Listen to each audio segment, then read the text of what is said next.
So prior to that interview, though, I had already been promised the position. Right? They had already told me that they were going to hire me.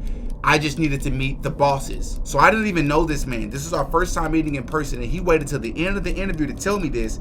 And by the time he was telling me, as you can imagine, he was crying. It was crazy. I was crying. The other lady, she was crying. So we're in an interview, and we're all sitting there just like silently shedding tears over how incredible this is. This was a moment for the ages. Something out of a movie, something out of a book. But this is about to get even more crazier.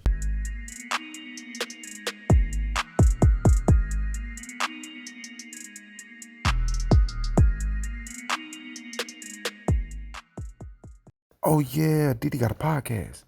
The moment I realized that systemic racism or institutional racism was and is a real thing. Now, for many of you watching out there, if you don't know, many people would consider me as conservative, right? A lot of people watch some of my videos or a lot of my videos and think based on those videos, oh, this guy's conservative. He has these sorts of beliefs. He doesn't believe in this, but they're wrong. I'm not a conservative. I've consistently said on this channel, I'm not a conservative, but I'm also not a liberal, right? Because I'm somewhere in the middle, right? I'm more bipartisan than anything because I believe in accountability. I believe in individuality. I believe in controlling what you can control more so than your average liberal. I would like to think than your average liberal would probably believe. But I'm also not conservative because from my experience, conservatives tend to completely disregard a lot of things that are true. But again, in life, not even related to racism in life, what you quickly find is that things become a lot more real. Things hit home a little bit more and a little bit better when you experience it. Not nobody else, not no one else, or someone close to you that you love and truly love, and you know that they're an honest person. When they experience it, it hit different. Then all these beliefs that you thought that you had goes out the window. All right. So I'm not somebody who disregarded the belief that systemic or institutional racism was real. It's just that I didn't experience it so directly, right? So as many of you know, I graduated from one of the most prestigious and I would even say unique programs in the country, right? And that being the Clinton School of Public Service, which is located in Little Rock, Arkansas, all right? So I graduated last year. I've been going through, a series of interviews, and I don't want to give too much away because I do have a video on the way that is called College is a Lie, and I fell for it. And this is going to be one of the, in my opinion, the greatest video I've ever dropped on this channel. But I've said that a couple of times, but this video is very informative, very dope. It's very honest, right? And it's very as unbiased as I could be, right? I'm just giving you the facts as I'm about to do in this video. And this video won't be too long. I'm just going to tell you the situation that happened to me that was like a very eye-opening moment, all right? So I've been going through these series of interviews, and a lot of you not. Every single interview has went great, right? Again, I don't want to give too much away because I'm going to talk about it in a much longer form video. And I interview, I'm not going to say the institution's name, but I interview for this assistant director position, and the interview goes great. I get invited back for a second round of interviews. I'm excited. Everybody loved me according to the director. That's what she was telling me, right? So I come back, I interview the second time with her bosses, right? So this is the director's superiors, right? So she has two bosses. I meet with them. One of the gentlemen, it was a man and a woman, right? We get to the end of the interview. This interview goes 10 out of 10. Not even a 9 out of 10. Like, it goes perfect. It was equivalent to like, I met a girl and we are thinking about marriage, and now it's time for me to meet the parents, right? And I meet the parents, and me and dad has the same favorite player. We have the same sports team. Me and mom has the same astrology. I'm just stereotyping the two, but everything clicked. I couldn't believe how everything clicked. So then we get to the end of the interview, and they ask me, do I have any questions for them? And you should always have questions, for what it's worth. For those of you that are interviewing for jobs, always have questions at the end. So I asked them a series of questions, and one of the questions that I asked them was for me to tell them, for them to tell me a little bit about who they were. So the entire interview, they've been cool, calm, collect. We've been connecting, laughing. It's been great. Long story short, the woman gives me this incredible backstory of how she ended up at the institution. So the gentleman speaks, and long story short, it turns out that this man's wife had passed away like 3 years before. He started a scholarship fund in commemoration of her, right, in memory of her name. I had actually been the first scholarship recipient of that scholarship foundation 3 years before, when I was in graduate school. So I didn't even know this man. This is our first time meeting in person, and he waited till the end of the interview to tell me this. And by the time he was telling me, as you can imagine, he was crying. It was crazy. I was crying. The other lady, she was crying. So we're in an interview and we all sitting there just like silently shedding tears over how incredible this is. This was a moment for the ages. Something out of a movie, something out of a book. And I lie to you not. To add to this day, that day was my birthday. Did you hear what I just said? That day was my birthday. Everything was perfect. Everything aligned perfectly. Everything that needed for that position I had experience in. I was so excited. I would be in a leadership role, which is what I've been wanting. This is incredible. I leave the interview. I thanked them. I emailed them back, thanked them for the opportunity, asking for the next steps. I never got a response from them. I don't know how to explain that. I don't know what's going on. So prior to that interview, though, I had already been promised the position. All right, they had already told me that they were going to hire me. I just needed to meet the bosses, which I met the bosses. And it turns out one of the bosses, I was a scholarship recipient, and apparently the very first scholarship recipient of the foundation he had started in memory of his wife.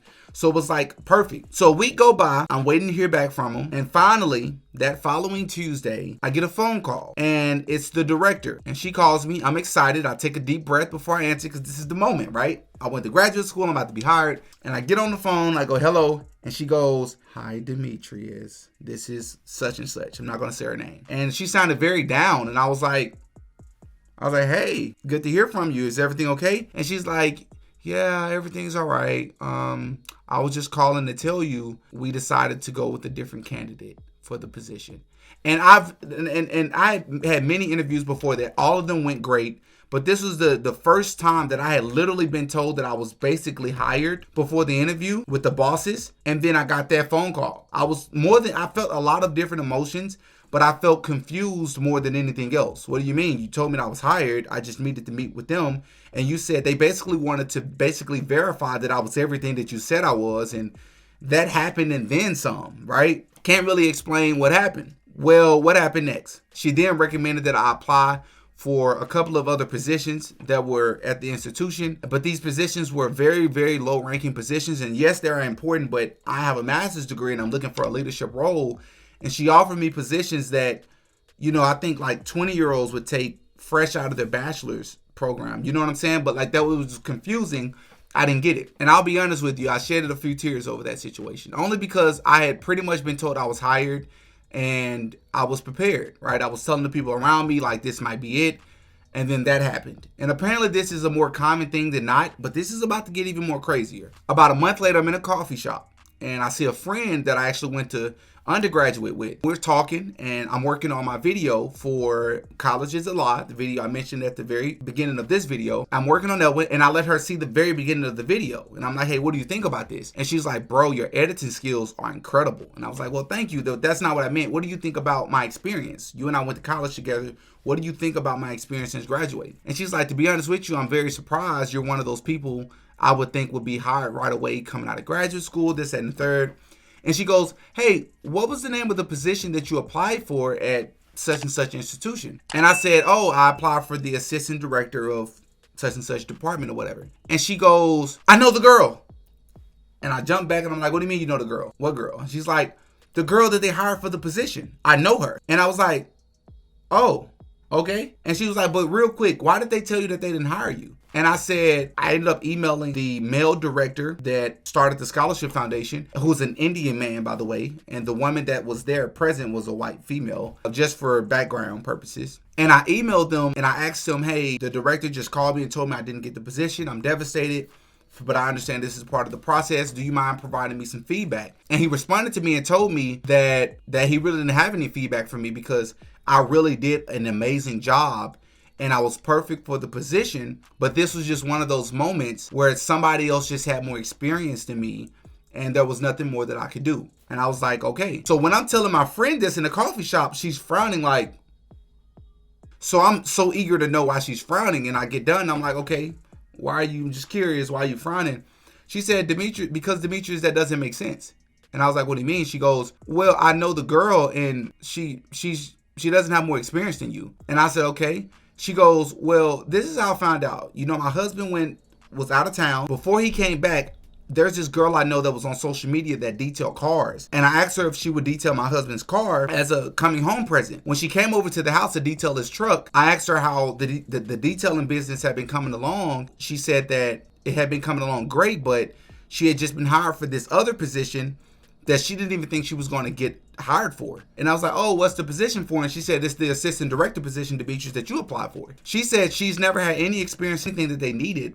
And she told them that. And she only applied for the position because it was posted to the website. She didn't actually think she would get a call back. Not only did she get a call back, Demetrius, but she was hired. And she literally doesn't know what she's doing. So she said she's just going to go with the flow. She said she told them she had no experience and they heard her and they still hired her. And I remember sitting there like,